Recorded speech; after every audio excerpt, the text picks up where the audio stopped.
Hey everybody, Tony D with another hot take, and this one, man, I got to jump in on this. Tim Pool and a lot of other people are reporting about the free zone. The Capitol is a Capitol Hill anonymous zone or free zone in Seattle. So a bunch of Antifa lunatics pushed things so far that the police abandoned a police station. The Antifa guys took it over, and they took over a 7-block radius, and now have called it the free zone or the autonomous zone or whatever zone. And like the bunch of hippie ideologues that they are, not really hippies, hippies are nice. These guys are communist ideologues. They're showing documentaries, and they're giving homeless people food, and it all sounds great, right? Tim Pool compares it to Occupy Wall Street, and it's very similar to that. Except, the people at Occupy were pretty nice too, for the most part. They were dumb. They really don't know who the enemy is, but they kind of meant well. And as Tim points out, there were crimes within the Occupy Wall Street sort of zone. Really bad crimes, which went unreported because they were afraid how that would look to the press. That is horrific. But that doesn't compare to the horror show that's going to be the Capitol Hill Anonymous Zone, or Chaz. The Chaz is going to be the book I co-wrote with Christian Baranek, Wokeistan. They have created Wokeistan in real life. Now, some of you may or may not have read my book, but what we do is we take the leftist politics and take them to their logical conclusion on a college campus. And very similarly, and Christian keeps texting me saying, why has Wokeistan broken out into the real world? They did pretty much what the college students did. They just took over a section. They have systematically undermined every institution until people just sort of gave up and said, fine, take it, do what you want, but they don't know what they're doing. See, if you run a neighborhood, let's say. I mean, nobody really runs a neighborhood, but there's a neighborhood. How do people get food? Well, there's stores, and there's a food chain, and people come in and out, and there are police to protect people, and there's a fire department, and there's electricity, and you know how it works. Now, what if a bunch of political zealots take over a 7-block radius, and they announced that now they run everything, and now it's like Peteroria in Family Guy. It's a separate country that's not America. Well, first off, they've driven off the cops, so there's no cops. How do you think that goes? Oh, I think you can imagine how it goes. I think every criminal who's in Seattle makes a beeline for that 7-block radius. First, to sell drugs, because there's going to be a lot of drug taking in that area, because there's no cops to stop them. It's a bunch of idiot rich kids with a little money to burn, and they're going to start selling drugs. And since cops don't go there, well, you could set up shop there. You could have your drug customers come into the zone, make their transaction, and go their merry way. Why not? There's no cops, and you got plenty of guns. I mean, you're a drug dealer. Hello?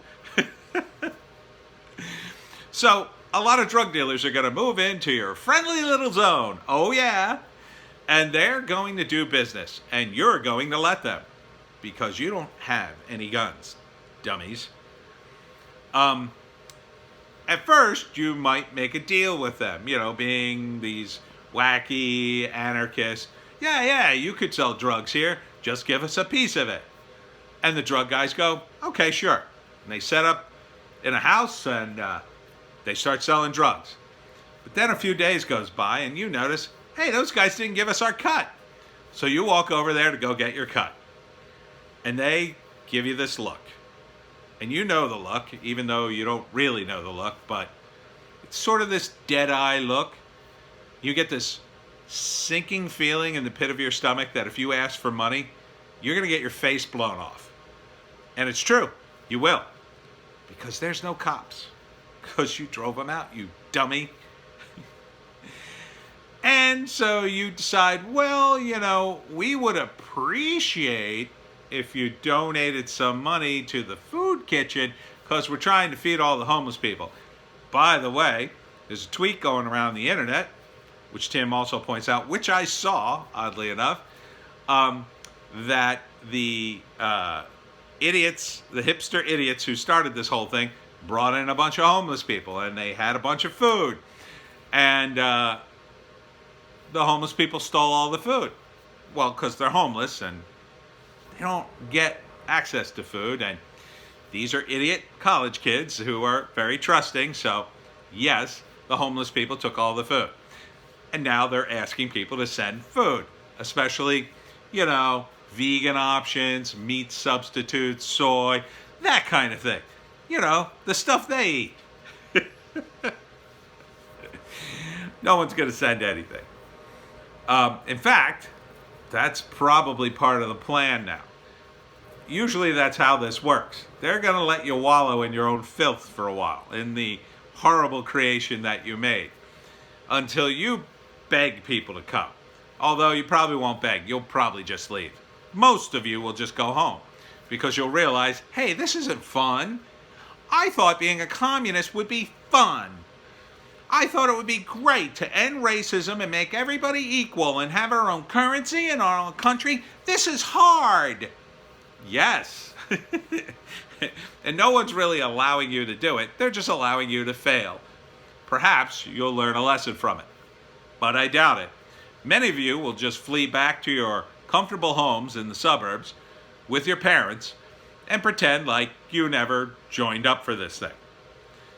Oh, Cindy was gone for 3 days. I wonder where she was. Honey, where were you for the last 3 days? Oh, I was staying at a friend's house. Oh, your friend. Was that Kyla? Because I saw her on the news in that weird zone. Were you in that zone? No, not me. This is all it is. It's college students, as Tim Pool says, and I totally agree with this, LARPing, live action role-playing game. They're role-playing a revolution. And it's all going to end horribly. Because that's what happens in revolutions. People die, people starve, people get ripped off, people get beaten. They've already started to have problems, and there's no cops. They're trying to disband the court system. Also, there's no cops. There's literally no one to keep these idiots from tearing themselves up to pieces.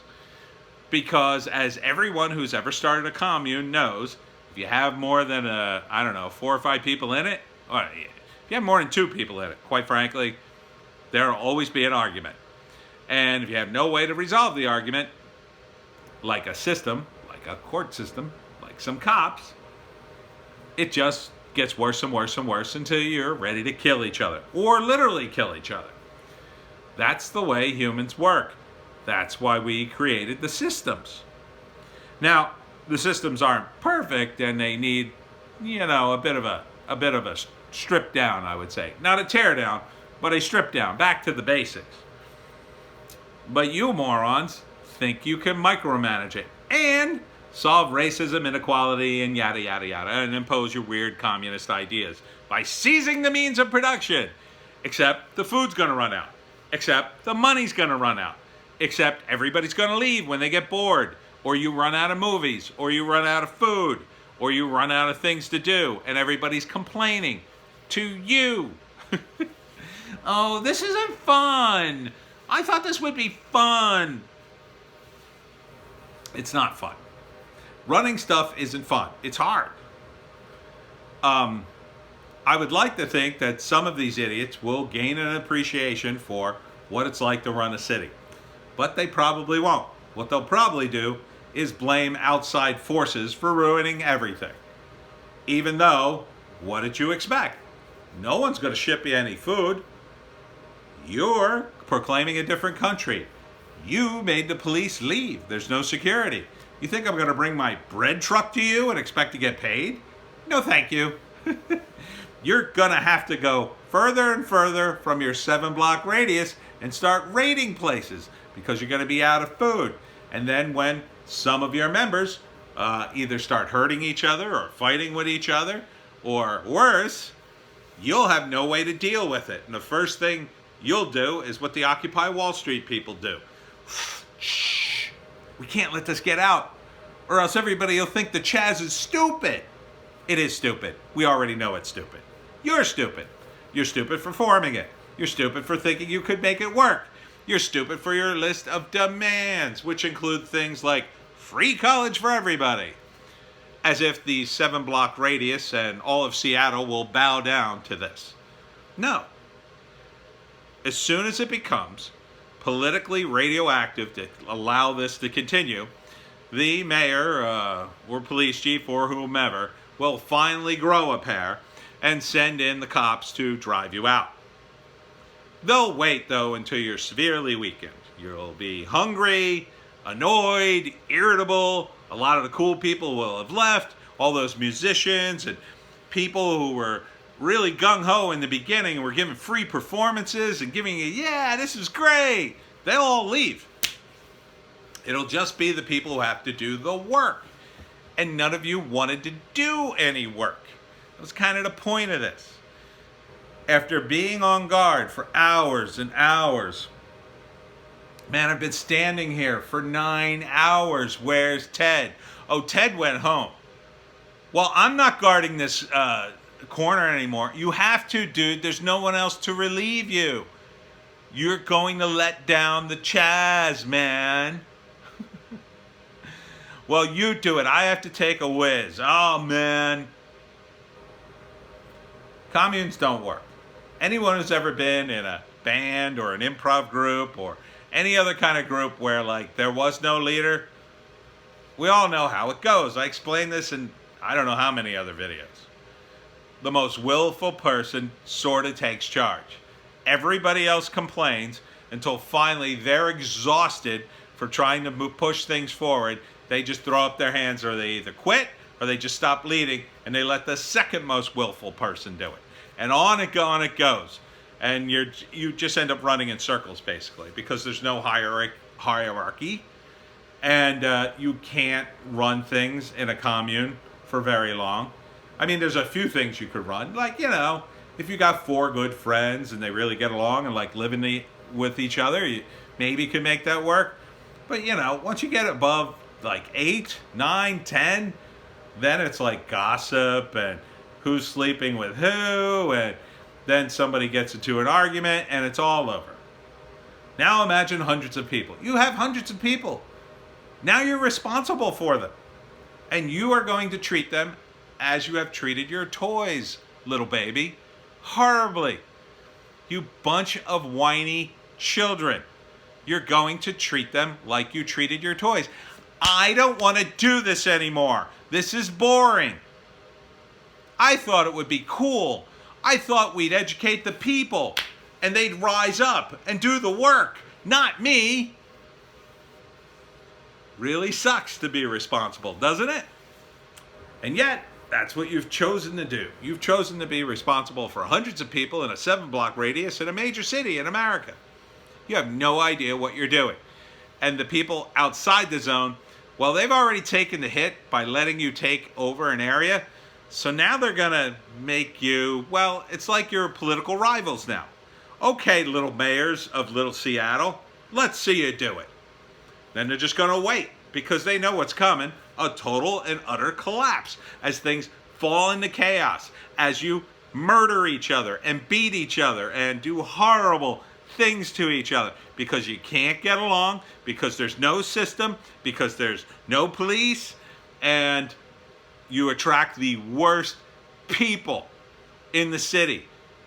These drug dealers, gang members, anybody who's got a racket who could use your space to push their own agenda, whatever that is.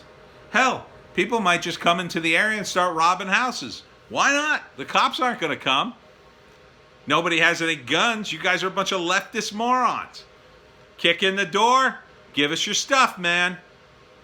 Who are you going to call? The cops aren't coming here.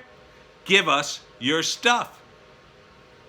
And then more and more people leave because you can't keep them secure. And your platitudes about, hey, listen, just tell me your pronoun and we'll work this out. No, it doesn't work in the real world. They don't care about your pronouns. They don't care that you're super woke. What they care about is getting over on you. Give us your watch. Give us your clothes. Give us your car. That's what's going to happen. They will strip that 7-block radius bare. And sadly, there's a bunch of businesses and people who live there who are going to be stuck with you. And you will eventually retreat into one of their homes or businesses and say, well, we have to commandeer this place until we can figure stuff out. And you can't call the police, can you? Well, you could. You could call the police and say, listen, we were really wrong about this. Come here and save us. We surrender. But then they'll go, no. Suffer. Sorry, we gave it to we gave you the 7-block radius. Good luck. They're going to let it all fall apart. And then when things are at their worst, they will sweep in and sweep you out. And every resident will be glad that you were kicked out or thrown in jail. And you deserve nothing less. You deserve nothing less than jail and ruin for imposing your idiotic ideology on people who never asked for it, never voted for it. You thought you could skip the line and ignore the process, ignore democracy. F you. You're going to jail.